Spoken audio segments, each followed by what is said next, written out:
kuha mo na ng preference. Diretso dito. Then, puwitan mo.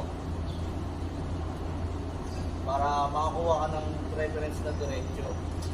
Itong 45 saddle, kumuha ka ng 70 cm. Ito yung magiging susundan mo para sa butas nito.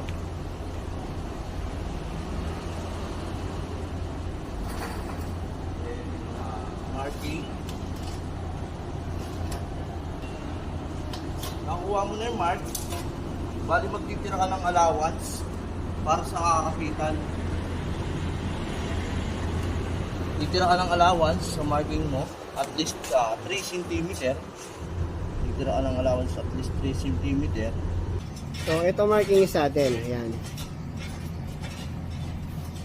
Dahil sa marking yung saddle na yan, yung actual na marking na yan, magpapasok po tayo ng kahit 3 cm po. 3 cm para yung sa loob na yan 3 cm na yan. Yan po, magmamarking ulit tayo dyan ng 3 cm. Ayan po yung marking natin na ikakat po natin ng grinder yan.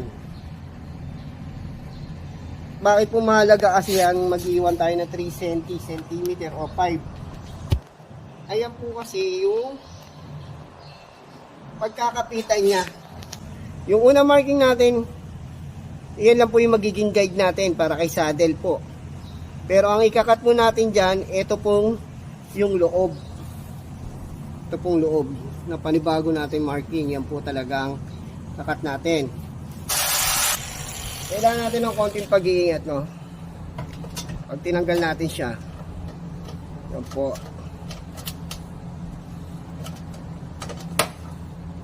So, ayan po yung marking niya, no? Ito po yung actual na saddle. Ito po yung sinasabi natin na 3 cm na ititira po.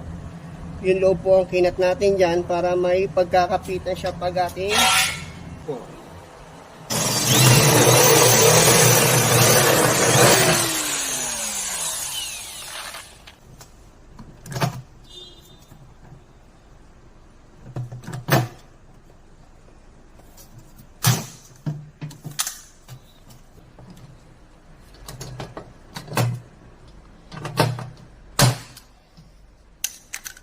Lalagyan mo na po natin lahat siya ng blind rivet. Nilibit na po natin siya. So, importante pa rin po natin lagyan siya ng ducting tape.